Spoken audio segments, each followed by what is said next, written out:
Assalamualaikum warahmatullahi wabarakatuh.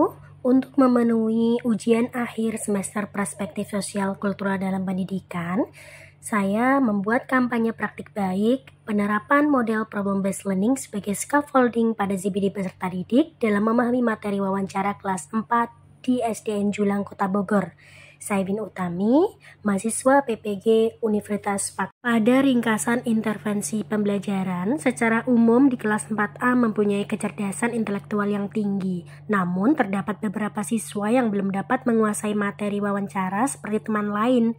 Dalam pembelajarannya sudah menerapkan kurikulum merdeka yang memungkinkan peserta didik untuk dapat belajar secara mandiri dan berpikir kritis, sehingga guru memilih model problem-based learning untuk sebagai upaya membantu peserta didik memahami materi wawancara. Peran guru dalam pembelajaran sebagai scaffolder penyampaian informasi, fasilitator, evaluator, dan mendampingi penguasaan materi secara bertahap.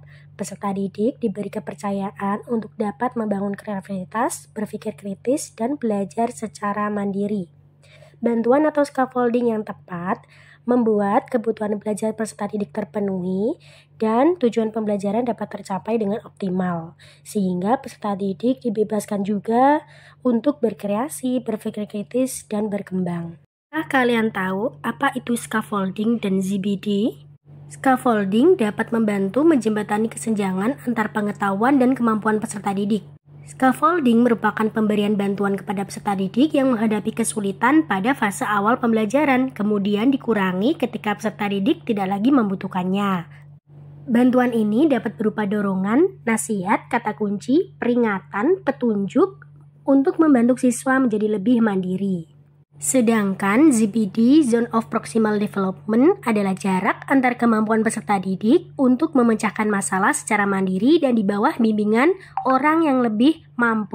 Terbelakang masalah dari praktik baik pembelajaran ini yaitu kemampuan peserta didik kelas 4A yang beragam, sehingga dibutuhkan bantuan yang tepat pada peserta didik, salah satunya yaitu menggunakan model problem-based learning. Yang kedua, model metode media pembelajaran yang konvensional yang biasa digunakan oleh guru, seperti metode ceramah yang tidak efektif dan tidak interaktif.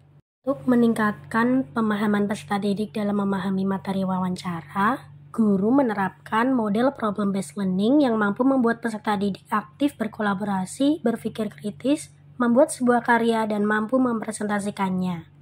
Beberapa sintak kegiatan pembelajaran model problem-based learning yaitu orientasi pada masalah, mengorganisasi peserta didik belajar, membimbing penyelidikan individu dan kelompok, mengembangkan dan menyajikan hasil karya, dan menganalisis, mengevaluasi pemecahan masalah.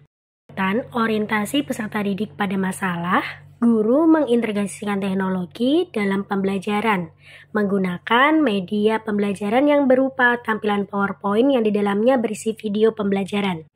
Penggunaan video sebagai media pembelajaran yang interaktif menunjang peserta didik dalam memahami materi dan membantu guru dalam menyajikan pembelajaran yang menyenangkan bagi peserta didik.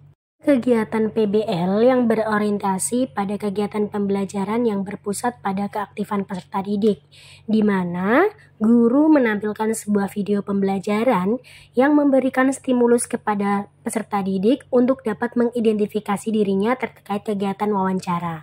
Peserta didik dapat menganalisis unsur tentang pendukung wawancara. Setelah itu, peserta didik diarahkan untuk menyampaikan pendapat mengaitkan materinya dengan contoh lingkungan di sekitar. Peserta didik berdiskusi dan mengerjakan LKPD secara berkelompok, sehingga peserta didik dapat berkolaborasi dan bernalar kritis mengembangkan kemampuannya. Dalam kegiatan mengembangkan dan menyajikan hasil karya pada materi wawancara, setelah melakukan wawancara dengan warga sekolah, contohnya dengan guru dan kepala sekolah, peserta didik menuliskan hasil laporan dan mempresentasikannya di kelas. Hal ini melatih sikap keberanian peserta didik dan berperan aktif dalam proses pembelajarannya. Adapun yang menjadi tantangan dalam mencapai tujuan pembelajaran ketika menerapkan PBL, yaitu peserta didik tidak terbiasa dengan pembelajaran yang menuntut mereka berperan aktif seperti berdiskusi, mengemukakan pendapat, bernalar kritis, dan mempraktikkan wawancara. Yang selanjutnya mengkondisikan kelas dengan berbagai karakter dan kemampuan peserta didik yang beragam. Di kelas 4A terdapat juga anak berkebutuhan khusus yang memerlukan bimbingan khusus. Yang ketiga yaitu pemilihan model pembelajaran harus disesuaikan dengan karakteristik dan kemampuan maupun gaya belajar peserta didik. Yang terakhir yaitu mengatur peserta didik yang mood belajarnya cepat berubah, sehingga penerapan media belajar yang interaktif sangat mempengaruhi dan bermanfaat dalam membantu pemahaman peserta didik.